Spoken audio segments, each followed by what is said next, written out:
yang intinya adalah memang harus ada lembaga nanti yang mengambil alih persoalan tanah, pengadaan lahan, kemudian mengambil alih persoalan perizinan, juga mengambil alih persoalan pembiayaan dan juga penghunian.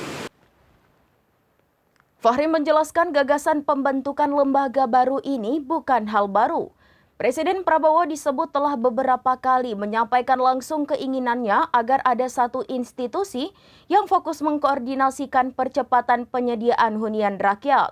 Selain itu, pembentukan lembaga tersebut juga disebut memiliki landasan mandat dari sejumlah undang-undang yang mengatur sektor perumahan dan kawasan permukiman. Kebetulan ini ada beberapa kali beliau nitipkan pesan untuk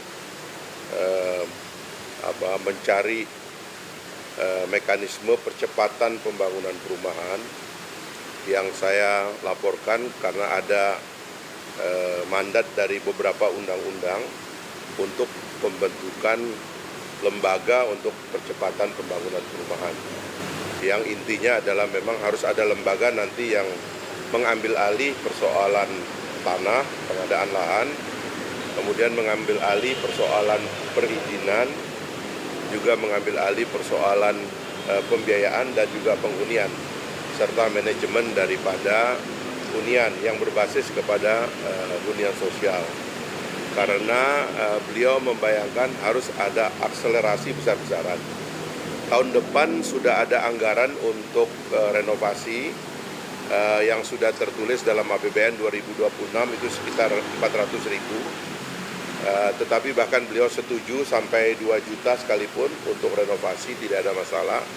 Tetapi yang 1 juta di perkotaan ini kita memang memerlukan satu mekanisme percepatan, akselerasi, karena di perkotaan itu ada banyak masalah ketersediaan lahan yang memang sangat sulit.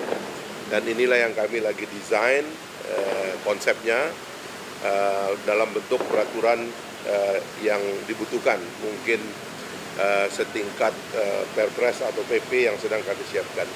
Mungkin itu aja. Pak, ini kan rapatnya bareng KSP, apakah ada yang beririsan atau apa alasannya seperti itu? Ya kan sama program prioritas, semua program prioritas. Jadi kalau anggaran itu seberapa cepat Pak yang dikendaki oleh Presiden untuk tahun 2020? Ya, mengambil contoh dari banyak negara memang harus ada satu kelembagaan yang mengurusi semuanya. Selama ini kewenangan itu tersebar di banyak lembaga, tanah di tempat lain, izin di tempat lain, pembiayaan di tempat lain. Nah, harus ada lembaga yang mengkonsolidasi semua jenis keperluan untuk percepatan pembangunan perumahan. Kira-kira itu tadi yang